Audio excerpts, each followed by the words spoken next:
কথা সাহিত্যিক শরৎচন্দ্র চট্টোপাধ্যায়ের এক অসামান্য সৃষ্টি, যেখানে অন্ধ কুসংস্কার, মানুষের চরম লোভ আর সমাজ ব্যবস্থার এক অন্ধকার রূপ ফুটে উঠেছে। গল্পটি শেষ পর্যন্ত না শুনলে আপনি বিশ্বাসই করতে পারবেন না যে মানুষ কতটা নিচে নামতে পারে।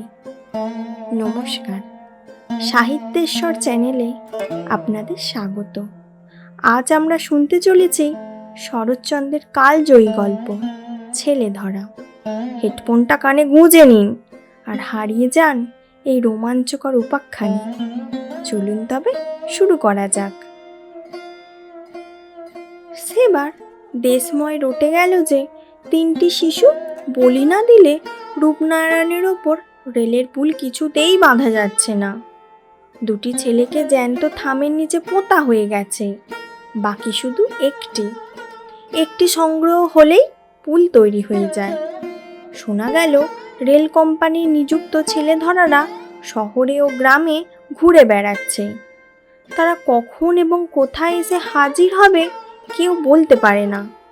তাদের কারো পোশাক ভিখিরির, কারোর বা সাধু সন্ন্যাসীর, কেউ বা বেড়ায় লাঠি হাতে ডাকাতের মতো। এ জনশ্রুতি পুরানো, সুতরাং কাছাকাছি পল্লীবাসীর ভয়ের ও সন্দেহের সীমা রহিল না যে এবার হয়তো তাদের পালা, তাদের ছেলেপুলেই হয়তো পুলের তলায় পোঁতা যাবে। কারো মনে শান্তি নেই, সব বাড়িতেই কেমন একটা ছমছমে ভাব। আবার তার উপরে আছে খবরে কাগজের খবর। কলকাতায় যারা চাকরি করে তারা এসে জানায় সেদিন বউবাজারে একটা ছেলে ধরা পড়েছে।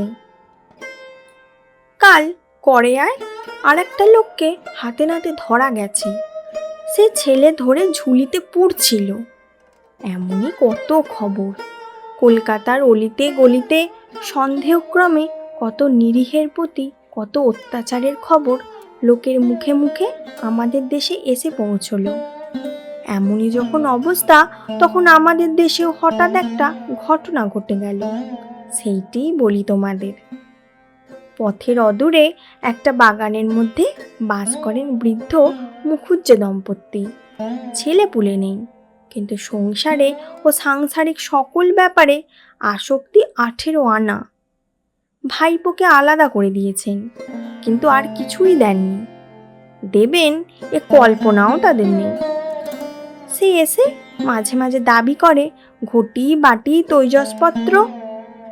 খুড়ি চেঁচিয়ে হাট বাঁধিয়ে লোকজন জড়ো করেন, বলেন হিরু আমাদের মারতে এসেছিল। হিরু বলে সেই ভালো, মেরেই একদিন সমস্ত আদায় করব। এমনি করে দিন যায়। সেদিন সকালে ঝগড়া চূড়ান্ত হয়ে গেল। হিরু উঠানে দাঁড়িয়ে বললে, শেষবেলা বলছে খুড়ো, আমার ন্যায্য পাওনা দেবে কিনা বলো। খুড়ো বললেন, তোর কিছুই নেই। নেই না, আদায় করে আমি ছাড়বো। খুড়ি রান্নাঘরে কাজে ছিলেন, বেরিয়ে এসে বললেন, তাহলে যা, তোর বাবাকে ডেকে আনকে যা। হিরু বললে, আমার বাবা স্বর্গে গেছেন, তিনি আসতে পারবেন না। আমি গিয়ে তোমাদের বাবাদের ডেকে আনবো, তাদের কেউ হয়তো বেঁচে আছে, তারা এসে চুল চিরে আমার বখরা ভাগ করে দেবে। তারপর মিনিট 2 ধরে উভয় পক্ষে যে ভাষা চলল তা লেখা চলে না। যাবার আগে হিরু বলে গেল, আজই আর একটা হেস্তনেস্ত করে তবে ছাড়বো, এই তোমাদের বলে গেলুম, সাবধান। রান্নাঘর থেকে খুড়ি বললেন, তোর ভারী ক্ষমতা, যা পারিস করগে। হিরু এসে হাজির হলো রায়পুরে। ঘর কয়েক গরিব মুসলমানদের পল্লী। মোহরমের দিনে বড় বড় লাঠি ঘুরিয়া তারা তাজিয়া বার করে। লাঠি তেলে পাকানো, গাঁটে গাঁটে পেতল বাঁধানো। এই থেকে অনেকের ধারণা তাদের মতো লাঠি খেলোয়াড় এই অঞ্চলে মেলে না। তারা পারে না এমন কাজ নেই, শুধু পুলিশের ভয়ে শান্ত হয়ে থাকে। হিরু বললে, বড় মিয়া, এই নাও 2 টাকা আগাম, তোমার আর তোমার ভাইয়ের। কাজ উদ্ধার করে দাও, আরো বকশিস পাবে। টাকা দুটি হাতে নিয়ে লতিফ মিয়া হেসে বললে, কি কাজ বাবু? হিরু বললে, এদেশে কে না জানে তোমাদের দুই ভাইয়ের কথা। লাঠির জোরে বিশ্বাসদের কত জমিদারি হাসিল করে দিয়েছ, তোমরা মনে করলে কি না পারো। বড় মিয়া চোখ টিপে বললে, চুপ চুপ বাবু, থানার দারোগা শুনতে পেলে আর রক্ষে থাকবে না। বীরনগর গ্রামখানায় যে দু ভাই দখল করে নিয়েছি, এ যে তারা জানে। কেউ চিনতে পারেনি বলেই তো সে যাত্রায় বেঁচে গেছি। হিরু আশ্চর্য হয়ে বললে, কেউ চিনতে পারিনি? লতিফ বললে, পারবে কি করে? মাথায় ইয়া পাগ বাঁধা, গালে গাল পাট্টা, কপালে কপাল জোড়া সিঁদুরের ফোঁটা, হাতে 6 হাতি লাঠি। লোকে ভাবলে হিঁদুর জমপুরি থেকে জমদূত এসে হাজির হলো। চিনবে কি? কোথায় পালালো তার ঠিকানাই রইল না। হিরু তার হাতখানা ধরে ফেলে বললে, বড় মিয়া, এই কাজটি আর একবার তোমাকে করতে হবে দাদা। আমার খুড়ো তবু যা হোক 2 ভাগের ভাগ দিতে চায়, কিন্তু খুড়ি বেটি এমনই শয়তান যে একটা চুমকি ঘটিতে পর্যন্ত হাত দিতে দেয় না। ওই পাগড়ি, গালপাট্টা আর সিঁদুর মেখে লাঠি হাতে একবার গিয়ে উঠানে দাঁড়াবে, তোমাদের ডাকাতির হুমকি একবার ছাড়বে, তারপর দেখে নেব কিসে কি হয়। আমার যা কিছু পাওনা ফেরে বার করে আনবো, ঠিক সন্ধ্যার আগে, ব্যাস। লতিফ মিয়া রাজি হলো। লতিফ মামুদ 2 ভাই সাজ পোশাক পরে আজই গিয়ে খুড়োর বাড়িতে হানা দেবে ঠিক হয়ে গেল। পিছনে থাকবে হিরু। একাদশী, সারাদিনের পর দাওয়ায় ঠাঁই করে দিয়েছেন জগদম্বা। মুখুজ্জেমশাই বসেছেন জলযোগে। সামান্য ফলমূল ও দুধ, বেতধাত। একাদশীতে অন্নাহার সহ্য হয় না। পাথরের বাটিতে ডাবের জলটুকু মুখে তুলেছেন, এমন সময় দরজা ঠেলে ঢুকলো 2 ভাই লতিফ আর মামুদ। ইয়া পাগড়ি, ইয়া গালপাট্টা, হাতে 6 হাতি লাঠি, কপাল জোড়া সিঁদুর মাখানো। মুখুজ্জের হাত থেকে পাথরের বাটি দুম করে পড়ে গেল। জগদম্বা চিৎকার করে উঠলেন, ওগো পাড়ার লোক, কে কোথায় আছো? এসো গো, ছেলে ধরা ঢুকেছে। সম্মুখের ছোট মাঠটায় ঘর কেটে ছোট ছোট ছেলের দল রোজ ফিঙে খেলে। আজও খেলছিল। তারাও চেঁচাতে চেঁচাতে যে যেখানে পারলে ছুট দিলে, ওগো ছেলে ধরা এসেছে, অনেক ছেলে নিয়ে ধরে নিয়ে চলে যাচ্ছে। হিরু সঙ্গে এসেছিল বাড়ি চিনিয়ে দিতে। দৌড়ের আড়ালে লুকিয়েছিল। সে চাপা গলায় বললে, আর দেখো কি মিয়া, পালাও, পাড়ার লোকে ধরে ফেললে আর রক্ষে নেই, বলেই নিজে ছুট মারল। লতিফ মিয়া শহরের আর কিছু না শুনে থাক, ছেলে ধরার জনশ্রুতি তাদের কানে এসেও পৌঁছেছে। চোখের পলকে বুঝলে এ অজানা জায়গায় এরূপ বেশে এই সিঁদুর মাখা মুখে ধরা পড়ে গেলে দেহের একখানা হাড়ও আস্ত থাকবে না। সুতরাং তারাও মারল ছুট। কিন্তু ছুটলে হবে কি?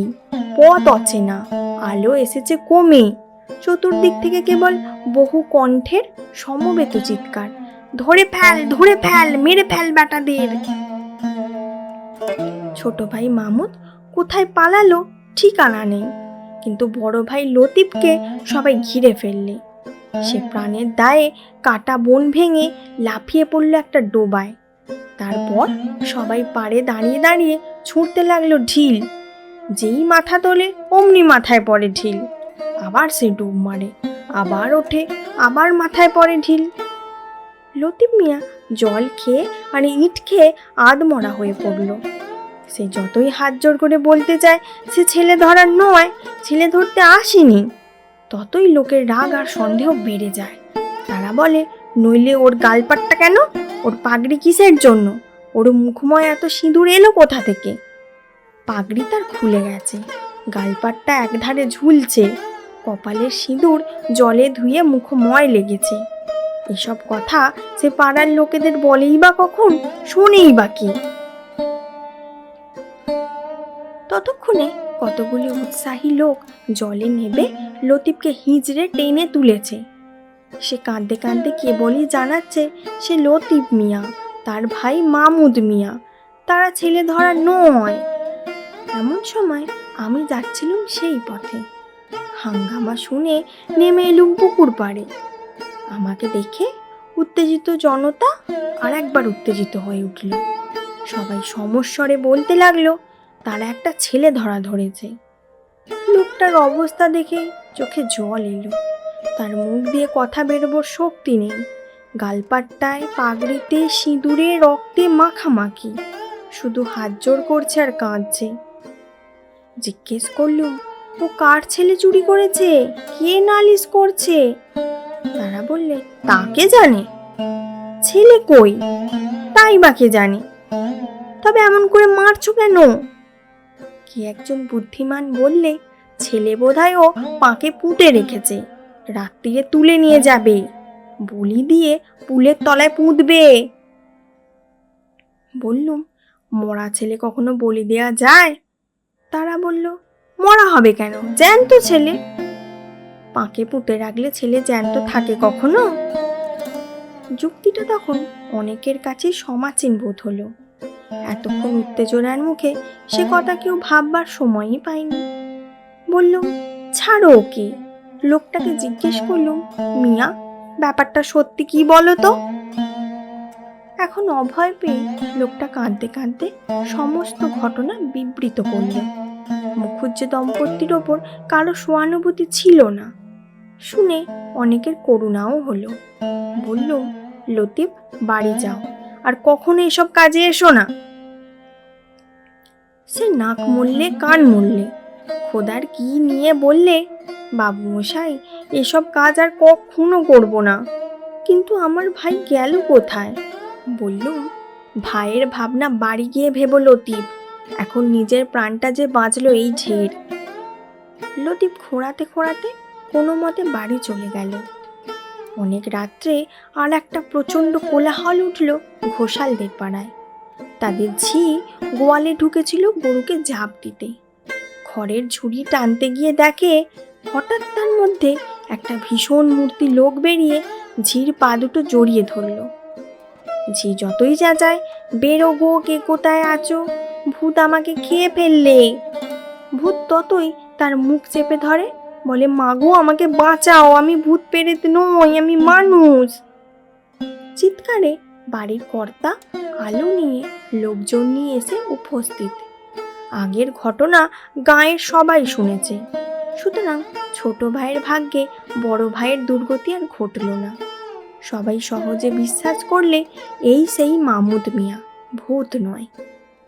ঘোষাল তাকে ছেড়ে দিলে, শুধু তার সেই পাকা লাঠিটি কেড়ে নিয়ে বললে, ছোট মিয়া, সমস্ত জীবন মনে থাকবে বলে এটা রেখে দিলুম। মুখের ওইসব রং টং ধুয়ে ফেলে এখন আস্তে আস্তে ঘরে যাও। কৃতজ্ঞ মামুদ 100 সেলাম জানিয়ে ধীরে ধীরে সরে পড়ল। ঘটনাটি ছেলে ভুলানো গল্প নয়, সত্যিই আমাদের এখানে ঘটেছিল। ব্যাস, আমাদের গল্প এখানেই শেষ। আপনাদের যদি গল্পটা ভালো লাগে তাহলে একটু কমেন্ট করে দেবেন কিন্তু, আর একটি লাইক করে দেবেন। আজ তবে আসি, আবার দেখা হবে অন্য কোনো লেখকের অন্য কোনো গল্প নিয়ে।